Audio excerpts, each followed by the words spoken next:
ಎಲ್ಲರಿಗೂ ನಮಸ್ಕಾರ. ನೀವೇನಾದರೂ ಟೈಲರ್ ಶಾಪ್ ಹಾಕಬೇಕು, ಟೈಲರ್ ಶಾಪು ಸ್ಟಾರ್ಟ್ ಮಾಡ್ಕೋಬೇಕು, ಟೈಲರಿದು ಒಂದು ಬೂಟಿಕ್ ಓಪನ್ ಮಾಡ್ಕೋಬೇಕು ಅಂತ ಉದ್ದೇಶದಲ್ಲಿದ್ದೀರಾ ಆದರೆ ಈ ವಿಡಿಯೋ ನಿಮಗೆ ಯೂಸ್ ಆಗುತ್ತೆ. ಯಾಕಂತ ಹೇಳ್ತೀರಾ, ಇದರಲ್ಲಿ ಎಷ್ಟು ಲಾಭ ಎಷ್ಟು ನಷ್ಟ ಅಂತ ನಾನು ಹೇಳ್ತೀನಿ. ಅಂದರೆ ನಾನು ದೊಡ್ಡ ಹೈಫೈ ಬೂಟಿಕ್ ಬಗ್ಗೆ ಹೇಳಲ್ಲ, ಬಟ್ ನಾರ್ಮಲ್ ಬೂಟಿಕ್ ಬಗ್ಗೆನೂ ಹೇಳಲ್ಲ. ದೊಡ್ಡ ಹೈಫೈ ಸ್ವಲ್ಪ ಫ್ಯಾಷನ್ ಡಿಸೈನರು ಬೂಟಿಕ್ಕು ಮತ್ತು ಫ್ಯಾಷನ್ ಸ್ಟುಡಿಯೋ ಆ ಥರ ಇದ್ದವ್ರದ್ದು ಅದೊಂದು ಲೆವೆಲು. ಮೀಡಿಯಮ್ ನಾರ್ಮಲಾಗಿ ಬೂಟಿಕ್ ನಡೆಸ್ಕೊಂಡವರು ಅದು ಬೇರೆ, ಮತ್ತು ಟೈಲರ್ ಶಾಪು ಅಂತ ಅದು ಬೇರೆ. ಬಟ್ ಎಲ್ಲ ಸ್ಟಿಚಿಂಗ್ ಮಾಡೋದು ಒಂದೇ ಥರನೇ, ಬಟ್ ನೇಮ್ಗಳ ಮೇಲೆ ಅವರವರ ಅಫಿಷಿಯಲ್ಸು ಅದು ಡಿಪೆಂಡ್ ಆಗಿರುತ್ತೆ. ಓಕೆನಾ. ಇವಾಗ ನಾರ್ಮಲಾಗಿ ಒಂದು ಟೈಲರ್ ಶಾಪು ಅಂದ್ಕೊಳ್ಳೋಣ. ಯಾಕಂದರೆ ಬುಟಿಕ್ ಅನ್ಬೋದು, ನಾರ್ಮಲ್ ಶಾಪ್ ಅನ್ಕೋಬೋದು, ಯಾವುದಾದ್ರೂ ಅಂದ್ಕೊಳ್ಳಿ. ಓಪನ್ ಮಾಡಬೇಕಾದ್ರೆ ಅದರಲ್ಲಿ ಏನು ಕಷ್ಟ ಇರುತ್ತೆ, ಏನು ನಷ್ಟ ಇರುತ್ತೆ, ಎಷ್ಟು ಲಾಭ ಇರುತ್ತೆ, ನಮಗೆ ಎಷ್ಟು ಪ್ರಾಫಿಟ್ ಬರುತ್ತೆ, ನಾವು ತಿಂಗಳಿಗೆ ಎಷ್ಟು ಸಂಪಾದನೆ ಮಾಡ್ಬೋದು, ಟೋಟಲ್ ಕ್ಲಿಯರಾಗಿ ಹೇಳ್ತೀನಿ. ನನ್ನದು ಎಕ್ಸ್ಪೀರಿಯನ್ಸ್ ಬಂದ್ಬಿಟ್ಟು 25 ವರ್ಷ ಕಂಟಿನ್ಯೂ ಆಗಿ ಶಾಪೇ ರನ್ನಿಂಗ್ ಮಾಡ್ತಾಯಿದ್ದೀನಿ ನಾನು. ನನಗೆ ಸ್ವಲ್ಪ ಅಂದರೆ ಒಂದು 10 ನಿಮಿಷ 15 ನಿಮಿಷದಲ್ಲಿ ಎಷ್ಟೆಲ್ಲ ಎಕ್ಸ್ಪೀರಿಯೆನ್ಸ್ ನಿಮ್ಗೆ ಹೇಳೋಕ್ಕಾಗಲ್ಲ. ಬಟ್ ಯಾರಾದರೆ ಶಾಪ್ ಹಾಕಬೇಕು ಅಂದ್ಕೊಂಡವ್ರಿಗೆ ಸ್ವಲ್ಪ ಯೂಸ್ ಆಗುತ್ತೇನೋ ಅಂತ ಉದ್ದೇಶ. ಕೊನೆವರೆಗೆ ನೋಡಿರಿ, ಸ್ಕಿಪ್ ಮಾಡಬೇಡ್ರಿ. ನಿಮ್ಗೆ ಇಷ್ಟ ಆದರೆ ಒಂದು ಲೈಕ್ ಮಾಡಿರಿ. ನಿಮ್ಮ ಲೈಕ್ಲಿಂತಲೇ ನಮಗೆ ಮುಂದೆ ವೀಡಿಯೋ ಮಾಡೋಕ್ಕೆ ಎನರ್ಜಿ ಬರುತ್ತೆ, ಸರಿನಾ.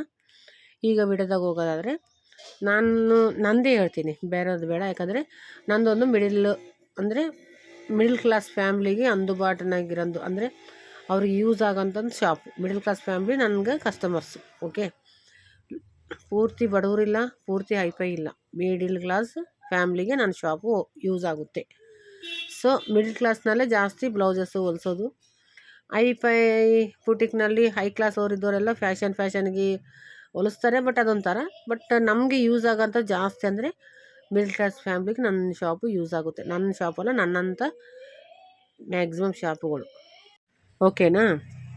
ಇವಾಗ ನಾವು ಶಾಪು ನಾರ್ಮಲಾಗಿ ಎಲ್ಲನೂ ಓಪನ್ ಮಾಡಬೇಕಾದ್ರೆ ಒಂದು ಶಾಪಿಗೆ ಬಂದುಬಿಟ್ಟು ಮಿನಿಮಮ್ 10x10 ಶಾಪಿಗೆ ಎಷ್ಟು ಖರ್ಚಾಗುತ್ತೆ ಅಂತ ಹೇಳ್ತೀನಿ. ಶಾಪ್ ಓಪನ್ ಮಾಡೋಕ್ಕೆ ಒಂದು 15,000 ರೂಪಾಯಿ ರೆಂಟ್ ಇಟ್ಕೊಂಡ್ರೆ ಕೂಡ 1.5 ಲಕ್ಷ ಅಡ್ವಾನ್ಸ್ ಆಗುತ್ತೆ. ಯಾರಾದರೂ ಶಾಪ್ ಓಪನ್ ಮಾಡ್ಬೇಕು ಅಂದ್ಕೊಂಡ್ರ ಬಗ್ಗೆ ಅವ್ರಿಗೆ ತಿಳಿಸೋಕೆ ಮಾತ್ರ ಹೇಳ್ತಾ ಇರೋದು. 1.5 ಲಕ್ಷ ಅಡ್ವಾನ್ಸ್ ಆಗುತ್ತೆ, 15,000 ರೂಪಾಯಿ ರೆಂಟ್ ಆಗುತ್ತೆ. ಇದು ಮಿಡಿಲ್ ಕ್ಲಾಸಿಗೆ ಫ್ಯಾಮ್ಲಿಗೆ ಸಂಬಂಧಪಟ್ಟಂಗೆ ಶಾಪನ್ನ ನಾವು ರೆಡಿ ಮಾಡ್ಕೋಬೋದು. ಅಂದರೆ ಸ್ವಲ್ಪ ಮೇನ್ ರೋಡಲ್ಲಿ ಸ್ವಲ್ಪ ನಮಗೆ ಅನುಕೂಲ ಆಗುತ್ತೆ ಇದು. ಇನ್ನು ಒಳಗಡೆ ತೊಗೊಂಡ್ರೆ 8,000 10,000 ಒಳಗಡೆ ಸಿಗ್ತವೆ, ಬಟ್ ಅಷ್ಟು ಬಿಸ್ನೆಸ್ಸು ಇರಲ್ಲ. ನಾವಿಷ್ಟು ಮಾತ್ರ ಬಂಡವಾಳ ಹಾಕಲೇಬೇಕು, ಸರಿನಾ. ಇವಾಗ ನಮಗೆ ಒಬ್ಬರೇ ಮಾಡೋಕ್ಕೆ ಕೆಲಸ ಆಗಲ್ಲ, ಅಷ್ಟು ಕೆಲಸ ನಾವು ಒಬ್ಬರೇ ನಿಭಾಯಿಸೋಕ್ಕಾಗಲ್ಲ. ಸೊ ಒಂದು ಟೈಲರು, ಆ ಒಂದು ಟೈಲರ್ಗೆ ಎಷ್ಟು ಪೇಮೆಂಟ್ ಕೊಡಬೇಕು ಗೊತ್ತಾಗಲ್ಲ ಕೆಲವೊಂದು ಜನಕ್ಕೆ. ಎಷ್ಟು ಕೊಡಬೇಕು ಅವ್ರಿಗೆ ಅನ್ನೋದು. ಇವರು ನಾವು ಹೊಸ್ದಾಗಿ ಸ್ಟಾರ್ಟ್ ಮಾಡಿವಿ ಅಂತಂದರೆ ಇಷ್ಟ ಬಂದಂಗೆ ಟೈಲರ್ಸ್ ಕೇಳ್ತಾರೆ. ಒಂದು ವಾರಕ್ಕೆ 6,000 ಕೇಳ್ತಾರೆ ಸ್ಟಿಚಿಂಗ್ ಮಾಡೋದು ಮಾತ್ರ, ಮತ್ತು 7,000 ರೂಪಾಯಿ ಕೇಳ್ತಾರೆ. ಒಂದು ವೇಳೆ ಸ್ಟಿಚಿಂಗ್ ಮಾಡೋರು ಇಲ್ಲ, ಬೇಡ ಒಬ್ಬರು ಟೈಲರು ಮಾಸ್ಟರು ಅಂದ್ಕೊಂಡ್ರೆ ಮಿನಿಮಮ್ಮು ಒಂದು ವಾರಕ್ಕೆ 11,000, 10ರಿಂದ 11,000 ರೂಪಾಯಿ ಕನ್ಫರ್ಮ್ ಕೇಳ್ತಾರೆ. ಒಂದು ವಾರ ಪೇಮೆಂಟ್ ಅವ್ರದ್ದು. ಅವರು ಕಟ್ ಮಾಡಿ ಒಂದು 2-3 ಪೀಸ್ ಕಟ್ ಮಾಡ್ತಾರೆ, 2-3 ಪೀಸ್ ಸ್ಟಿಚಿಂಗ್ ಮಾಡ್ತಾರೆ, ಇಷ್ಟೇ. ಸೊ ನನಗೆ ಮಾಸ್ಟರ್ ನೆಟ್ಟ ಅನುಭವ ನನಗಿಲ್ಲ. ಸೊ ಅದರ ಬಗ್ಗೆ ನಾನು ಮಾತಾಡಲ್ಲ, ಯಾಕಂದರೆ ನನಗೆ ಅದು ಅನುಭವನೇ ಇಲ್ಲ. ನಾನು ಸ್ಟಾರ್ಟಿಂಗ್ಲಿಂದ ಕೂಡ ನಾನೇ ಕಟಿಂಗ್ ಮಾಡ್ಕೊಂಡಿದ್ದೀನಿ. ನನ್ನದೇ ಕಟಿಂಗು ನನಗಿಷ್ಟ.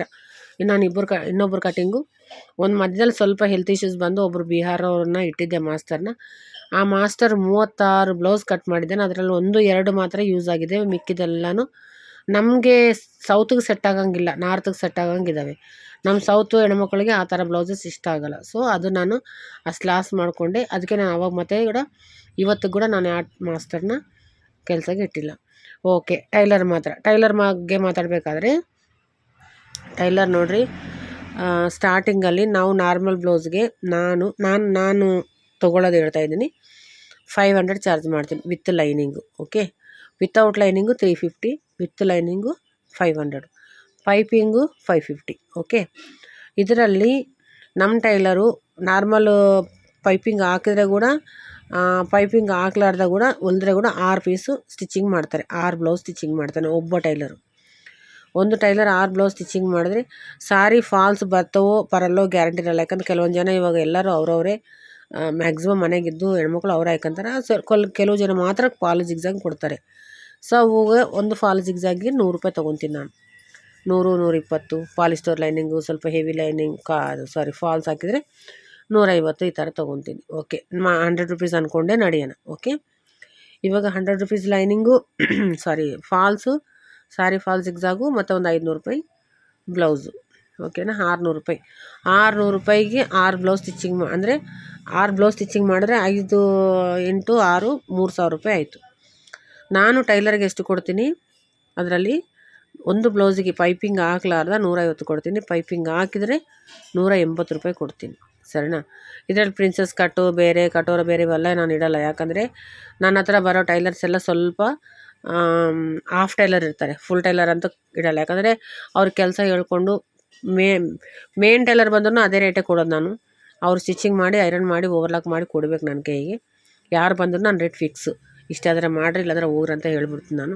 ಯಾಕಂದರೆ ನಾವು ಅವರು ಸ್ವಲ್ಪ ಕೂಡ ಬೊಗ್ಗಿ ಅಯ್ಯೋ ಇಷ್ಟು ಬೇಕಾ ಅವ್ರು, ಯಾಕಂದ್ರೆ ನಾರ್ತವ್ರು ಇಷ್ಟು ಕೊಡಬೇಕಾ ಅಷ್ಟು ಕೊಡಬೇಕಾ ಸ್ವಲ್ಪ ನಮ್ಗೆ ಗೊತ್ತಿಲ್ಲಾರ್ದಂಗೆ ಮಾತಾಡಿದ್ರೆ ಅವ್ರು 180 ಇಲ್ಲ 200 ರೂಪಾಯಿ 220 ಕೂಡ ಕೇಳ್ತಾರೆ. ಪೈಪಿಂಗ್ ಬ್ಲೌಸು, ಪ್ರಿನ್ಸಸ್ ಕಟ್ಟು, ಕಟೋರಿ ಬಂದರೆ ನಾನು ಕೊಡಲ್ಲ. ನಾನು ಕಟಿಂಗ್ ಬರುತ್ತೆ, ಅವನಿಲ್ಲಂದ್ರೂ ನಾನು ಸ್ಟಿಚಿಂಗ್ ಮಾಡ್ತೀನಿ ಅಂತ ಧೈರ್ಯ ನನಗಿದೆ. ನಿನ್ನೆ ಒಂದು ವಿಡಿಯೋ ಮಾಡಿದೆ, ಅದರಲ್ಲಿ ಕೂಡ ಹೇಳಿದೆ ಏನು ಗೊತ್ತಾ, ನಾನು ನಮಗೆ ಯಾವುದೇ ಫೀಲ್ಡಲ್ಲಿ ಬಿಸ್ನೆಸ್ ಮಾಡಬೇಕು, ಟೈಲರಿಂಗ್ ಮಾಡಬೇಕು, ಇನ್ನೊಂದು ಕೆಲಸ ಮಾಡಬೇಕು, ಇನ್ನೊಂದು ಮಾಡಬೇಕು, ಯಾವುದನ್ನು ಮಾಡಿರಿ, ಬಟ್ ನಮಗೆ ಆ ಕೆಲಸ ಬಗ್ಗೆ ಪರಿಪೂರ್ಣ ಮಾಹಿತಿ ಇರಬೇಕು, ಪಕ್ಕಾ ಎಕ್ಸ್ಪೀರಿಯೆನ್ಸ್ ಇರಬೇಕು. ನಾವು ಯಾರಿಲ್ಲಂದ್ರೂ ನಾವು ಮಾಡ್ತೀವಿ ಅನ್ನೋದು ಧೈರ್ಯ ಇರಬೇಕು. ಆವಾಗ ಈ ಫೀಲ್ಡಲ್ಲಿ ಯಾವ ಫೀಲ್ಡಲ್ಲಿ ಕೂಡ ನಮ್ಮ ಸಕ್ಸಸ್ ಬರೋದಕ್ಕೂ ಆಸ್ಕಾರ ಇರುತ್ತೆ. ನಮ್ಮದು ಯಾವುದೂ ಬರಲ್ಲ, ನಾವು ಬರೀ ಕೈಲ ನಮಗೇನು ಗೊತ್ತಿಲ್ಲ, ನಾವು ಈ ಫೀಲ್ಡಿಗೆ ಬಂತೀವಿ ಅಂತಂದರೆ ಮಾತ್ರ ಸಣ್ಣ ಎಕ್ಸಾಂಪಲ್ ಹೇಳ್ತೀನಿ ನಿಮ್ಗೇನು ಕೆಲಸ ಬರಲ್ಲ, ನೀವೊಂದು ಮಾಸ್ಟರ್ ಇಟ್ಕೊಂಡು ವರ್ಕ್ ಸ್ಟಾರ್ಟ್ ಮಾಡ್ಕೊಂಡಿರಾ, ಬುಟಿಕ್ ಸ್ಟಾರ್ಟ್ ಮಾಡ್ಕೊಂಡಿರಾ. ಸೊ ನೀವು ಒಂದು ಸ್ಟಾರ್ಟಿಂಗಲ್ಲಿ 650 ಚಾರ್ಜ್ ಮಾಡ್ಕೊಳ್ಳಿ ಒಂದು ಬ್ಲೌಸ್ಗೆ. ಆವಾಗ ಅವನಿಗೆ 10,000 ರೂಪಾಯಿ ಪೇಮೆಂಟ್ ಇಟ್ಕೊಳ್ಳಿ. 6 ಬ್ಲೌಸು ನಿಮಗೆ 6 650 ನೀವು ಒಂದು ಬ್ಲೌಸ್ ಚಾರ್ಜ್ ಮಾಡಿದ್ರೆ ಕೂಡ ಅವ್ನು ಎಷ್ಟು ಹೊಲ್ತಾನೆ, ಹಬ್ಬ ಅಂದರೆ 4ಕ್ಕಿಂತ 5 ಅಂದರೆ ಇನ್ನು ಹೊಲಿಯಲ್ಲ, ಅಷ್ಟೇ 4 ಹೊಲ್ತೀರ. 4 ಅಂದರೆ 2600 ರೂಪಾಯಿ ನಿಮ್ಮದೇ 4 ಬ್ಲೌಸ್ಗೆ ಸ್ಟಿಚಿಂಗ್ ಆಗುತ್ತೆ. 2600 ನೀವು ಟೈಲರ್ಗೆ ಎಷ್ಟು ಕೊಡಬೇಕಾಗುತ್ತೆ, ಅವನಿಗೆ ವಾರಕ್ಕೆ 10,000 ಲೆಕ್ಕ ಮಾಡಿದ್ರು ದಿನಕ್ಕೆ ನಿಮ್ಗೆ ಹತ್ರ ಒಂದು 1500 ರೂಪಾಯಿ ಅವನಿಗೆ ಕೊಡಬೇಕಾಗುತ್ತೆ. ನೀವು 1500 ರೂಪಾಯಿ ನೀವು ಅವನಿಗೆ ಪೇ ಮಾಡಬೇಕಾಗುತ್ತೆ, ಯಾರಿಗೆ, ಮಾಸ್ಟರ್ಸ್ಗೆ.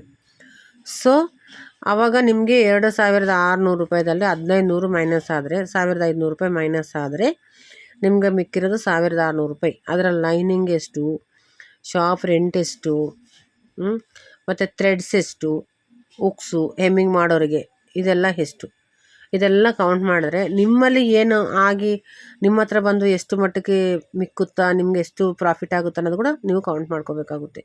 ಹೆಮ್ಮಿಂಗ್ ಮಾಡೋರು ಬ್ಲೌಸ್ಗೆ 25 ರೂಪಾಯಿ ತೊಗೊತಾರೆ ಒಂದು ಬ್ಲೌಸ್ಗೆ.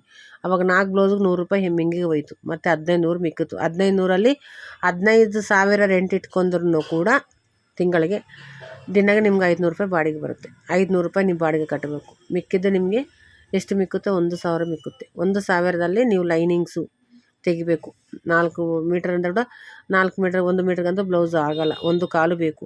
ಆ ಲೈನಿಂಗ್ ಅಮೌಂಟ್ ತೆಗಿಬೇಕು. ಎಲ್ಲ ತೆಗೆದ್ರೆ ನಿಮ್ಗೆ ಎಷ್ಟು ಮಿಕ್ಕುತ್ತೋ ಒಂದು ಸಲ ನೀವು ಯೋಚನೆ ಮಾಡ್ಕೊಳ್ಳಿ. ಒಂದು ವೇಳೆ ಇಷ್ಟು ಮಾತ್ರ ನಿಮ್ಗೆ ಮಿಕ್ಕುತ್ತೆ. ಒಂದು ವೇಳೆ ನೀವೇ ಕಟಿಂಗ್ ಮಾಡಿದ್ರೆ, ಓನ್ಲಿ ಟೈಲರ್ ಮಾತ್ರ ಮ್ಯಾನೇಜ್ ಮಾಡಿದ್ರೆ, ನಿಮಗೆ ಒಂದು 500 ರೂಪಾಯಿ ಬ್ಲೌಸ್ ಹಿಡಿದ್ರೆ ಕೂಡ ಒಂದು ಅವನು ನೀವು ಕಟಿಂಗ್ ಮಾಡಿಕೊಟ್ರೆ ಒಂದು 6 ಬ್ಲೌಸ್ ಆರಾಮಾಗಿ ಹೊಲಿತಾರೆ ಅವರು. 6 ಕನ್ಫರ್ಮ್, 5, 6 ಅಂತ ಕನ್ಫರ್ಮ್ ಹೊಲಿತಾರೆ. ಒಂದು 6 ಇಟ್ಕೊಂಡ್ರೆ ಕೂಡ 3000 ರೂಪಾಯಿ ಆಯಿತು.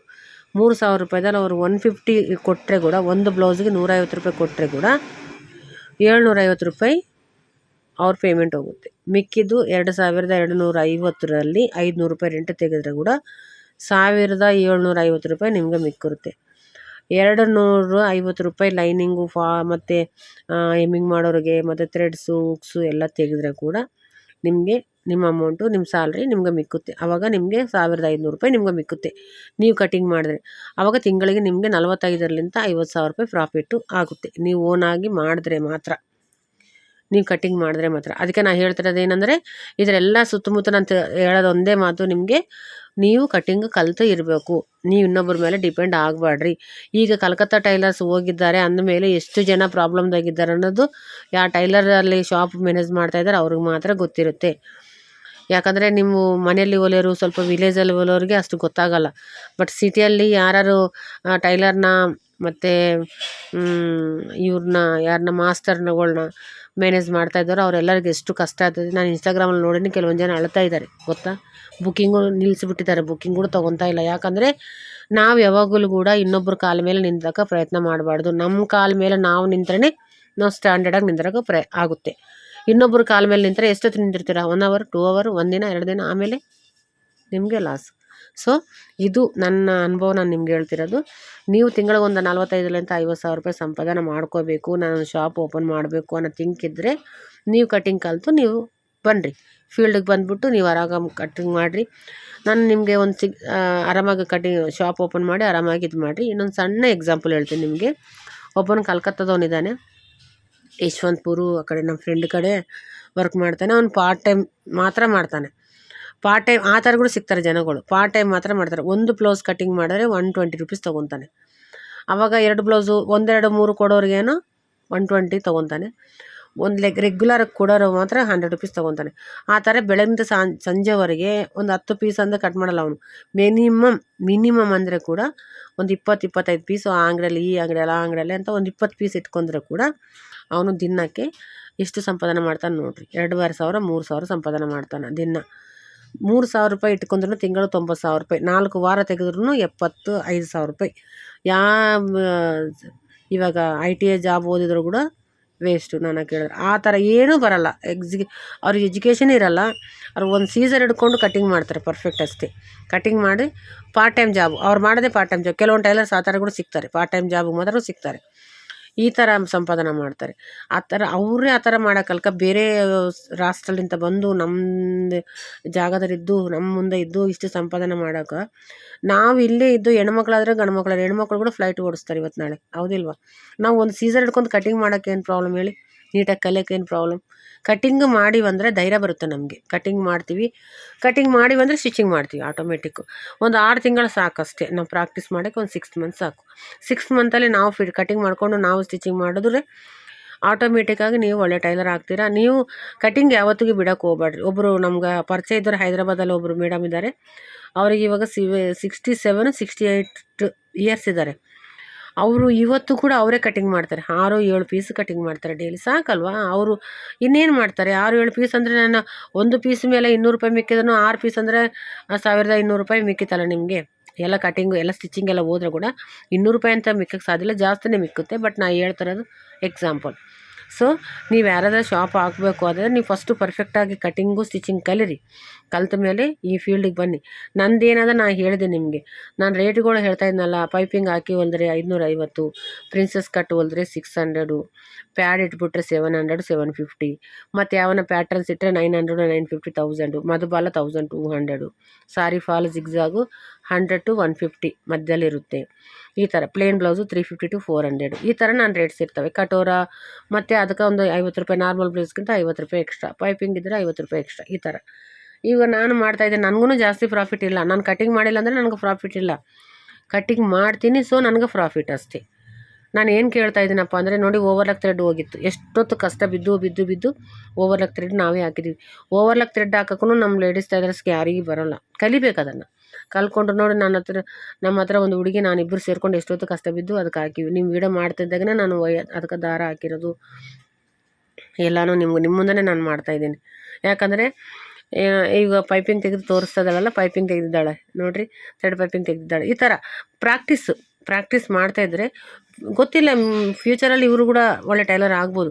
ಆ ಥರ ಹೋಗಿ ನೀವು ಎಲ್ಲನೂ ಪ್ರಾಕ್ಟೀಸ್ ಮಾಡಿ ಒಳ್ಳೆ ಟೈಲರ್ ಆಗಿರಿ. ನೀವು ಶಾಪನ್ನು ಓಪನ್ ಮಾಡಬೇಕಾದ್ರೂ ಕೂಡ ನಿಮಗೆ all the best. Thank you. Next ವೀಡಿಯೋದಲ್ಲಿ ಮತ್ತೆ ಮೀಟ್ ಆಗೋಣ.